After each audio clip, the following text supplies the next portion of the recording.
self-talk that keeps you calm. Sometimes you might be feeling unsettled on the inside, but you never want to let that come to the surface because it will impact your ability to be successful. Because one thing I can assure you of, there's two parties involved in your success. There's you and how you feel on the inside, and then there's the people who are in the way of your success or the people who can help with your success. And when they look at you and they see you doubting yourself, they're going to doubt you. Guaranteed. They're probably going to doubt you before that, but if they see you doubting yourself, surely they don't have faith in you. If they see you confident, if they see you serious and focused under pressure, they're like, oh, that's a bad man. Get out of his way. He's going to win. He's going to do what it takes. It's important to know that you're always communicating. You're communicating to the people in your way. You're communicating to the people who can help you. And most importantly, you're communicating to yourself. So there's a brainwash that must occur. When you're compartmentalizing, it's really a superhuman ability to be totally in control of emotions. And here's what you need to understand as a boss. Compartmentalizing is not only something you do for yourself, but that's also something you do for others around you, whether they want you to or not, because you know that it is necessary for success. I'll give you an example.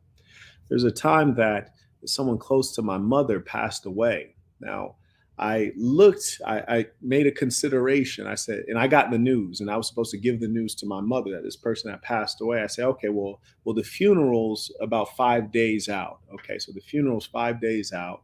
And my mother has this number of important things that she needs to do over the next couple of days.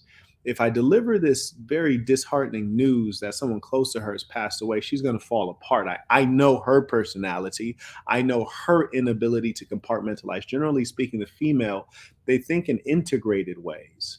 And they also can, of course, be emotional. And being that they're very integrated in their thinking. And if you would like a metaphor for this, it's like looking at a web browser that has 300 tabs open all at the same time. And their minds can sustain this kind of thing.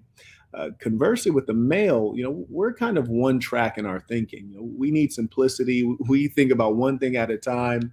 You ever have a conversation or a disagreement or an argument with a woman and she's bringing up like 30 things from like the past, the future, is the third dimension. You're like, God, how are you thinking of all that at once? That has nothing to do with the current topic. Well, in their mind, it does. And they can sustain all those thoughts, which makes it hard for them to compartmentalize. That is our specialty if we're real men, if we're masculine, if we're well trained. So I say that to say this. I knew that my mother had a number of important things to do over the next couple of days. And she would need focus. She would need presence of mind. She would need to be calm and at peace. I knew that if I told her about the death of this person, then she would completely fall to bits and she wouldn't be able to complete the critical things she needed to do over the next couple of days. That being said, I decided to compartmentalize for her, which is to say, I held this information, which means that when I was interacting with my mother, though this person was also close to me, I couldn't show that I was bothered. I couldn't show that I was sad, depressed, down, or having any problems about this situation, lest she might sniff that out. And then I waited the 5 days for my mother to do the things that she needed to do for her life and for her happiness. And then I said, hey, Mom, do you have anything that's all black? She says, what do you mean, like all black outfit? I was like, yeah, probably a dress. We're going to a funeral today. So and so, they're dead.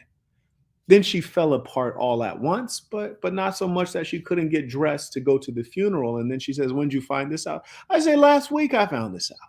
She said, well, why didn't you tell me? I said, well, the funeral's not till today. I figured it wasn't important till today. She gets all angry and mad. You should have told me. I said, well, why? Were you about to bring the person back to life? No, you weren't. All you were going to do is you're going to be sad and depressed for an extra week. I saved you a week. You're welcome. Anyways, I'm ready to go. Go ahead, take 20 minutes to get dressed so we can get on our way. You don't want to miss the funeral, do you? The point is, I had to make the executive decision as a man to compartmentalize for her and also to compartmentalize for myself. And what you find is that often when you do this, you're really saving yourself and you're maintaining your happiness. And you're also going to stop the issue of when they say, when it rains, it pours. We'll get into that in a second. But here's the thing. My mother wanted to know the news sooner. Why? So she could have time to mourn. Does mourning help anyone? Does mourning bring anyone back to life? Does mourning make you feel better? Does mourning make you more successful or more effective at your job or any of the things you got to do to maintain happiness and ease in life? No, it doesn't do any of those things. Yet she wanted to stretch that out. I stopped that because it was not necessary. It was the manly thing to do. I endured the burden of compartmentalizing that myself. Now, did that cause me to implode? Did I self destruct because I held that in? No, I didn't. Not at all. I carried on with my affairs. And then I went to the funeral and I broke down and mourned just like everyone else because I had time. It was on my schedule. I scheduled my mourning. I compartmentalized and decided when to engage in that feeling. Now, what do I mean when I say, this concept of when it rains, it pours? When people use this metaphor, this idiom in the English language, what they're really referring to is the idea that when something goes bad, everything seems to go bad all at once. Well, that's a self fulfilling prophecy. What I mean is that that's not true. The reason things go bad all at once, or they appear to go bad all at once, is because your mentality goes bad all at once when something bad happens to you, because you can't compartmentalize and you can't maintain mental strength to exercise emotional intelligence. So I'll give you an example. This is what the whole when it rains, it pours concept really is. So, say you're my mother and you have a proper full-time job. You go to work and you work with emotionally disturbed youth. This is your job. And you get bad news that one of your loved ones has died. And then you go to work with a bad attitude and you're sad and depressed, but you're working with emotionally disturbed youth. They got their own problems and you're paid to help them with their problems. But you go to work angry and unpleased, and you get into an argument with your colleagues. You get into an argument with the kids. You're unpleasant, and next thing you know, you're getting written up. And then you go to your lunch break, and you're whining and crying on your lunch break, and you got to go fix your makeup, and you return back from your lunch break late. Now you're getting written up by your superior. Now your job's at risk, and then you go home and you're complaining to your spouse, and he doesn't really want to hear it. Now you've destabilized your romantic relationship, and then you go talk to your friend and you're complaining, and all she really wanted to do was go to Red Lobster because they got a happy hour and she loves the jumbo shrimp. And you're doing all of these things that are poisoning all these different aspects of your life, and you're the one that's doing it.